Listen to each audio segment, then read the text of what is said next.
வணக்கம். இன்று நாம் பரிசுத்த வேதாகமத்தில் இருந்து தாழ்மையை பற்றி பார்ப்போமாக. தாழ்மை தாழ்மை என்றால் என்ன என்று நாம் முதலில் பார்ப்போம். தாழ்மை என்கிற காரியம் தேவனுக்கு பிடித்த ஒரு காரியமாக இருக்கிறது.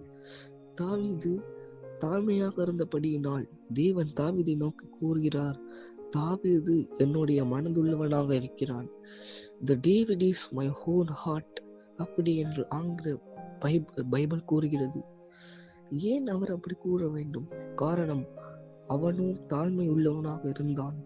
அவனுக்கு ராஜா பதவி வந்தும், அவனுக்கு எத்தனையோ பெரிய பெரிய விஷயங்கள் அவனுக்கு நடந்தும், அவனை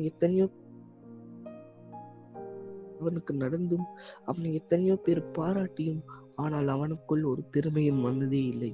காரணம், அவனுக்குள்ளாக தாழ்மை இருந்தபடியினால். அதே போலவே இந்த உலகத்தை படைத்த இயேசுவானவர், அவர் எத்தனையோ விஷயங்களை செய்திருக்கலாம். ஆனால் அவர் ஒரு மனிதன் என்பதை நிரூபிப்பதற்காக அவர் செய்த ஒரே ஒரு காரியம் என்னவென்றால், சீஷர்களுடைய காலையே தானே கழுவனது.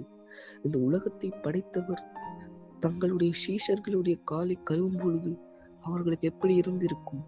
இன்றில் நம்மில் அநேகம் பேர் ஒரு பெரிய இடத்தில் நாம் வந்துவிட்டால், நமக்கு வேலை செய்கிறவர்களிடம் போய் பேசுவதற்கே இன்று நாம் வெட்கப்படுகிறோம். காரணம், நமக்குள்ளாக அந்த பெருமை இருப்பதினால். ஆனால் அவரோ உலகத்தை படித்தவராக இருந்து கொண்டே தங்களுடைய சீஷருடைய காலையை கழுவினாராம். ஆனால் நாமும் அப்படி இல்லையே. காரணம், நமக்குள்ளாக தாழ்மை இல்லை. இன்று உங்கள் ஒவ்வொருவரும் நம்மை தாழ்மைப்படுத்துவோமாக, ஜெபம் செய்வோமாக. அன்பான தேவனே, இன்று முதல் உமக்குள்ளாக என்னை தாழ்மையாக வைத்திருப்பீராக. உன் மண்டையில் என்னை சேர்ப்பீராக. தாவீதை போல, சாமுவேலை போல, ஆபிரகாமை போல, மோசேயை போல எம்மையும் உமக்குள்ளாக நீ தாழ்மைப்படுத்தி வைப்பீராக. எம்மை உமக்காக எடுத்து பயன்படுத்துவீராக. உம்முடைய நாமம் ஒன்றே உயர்த்தப்படுவதாக. தேவனுடைய நாமத்தை கொஞ்சம் ஜீவனோடு நல்லதாக. ஆமீன்.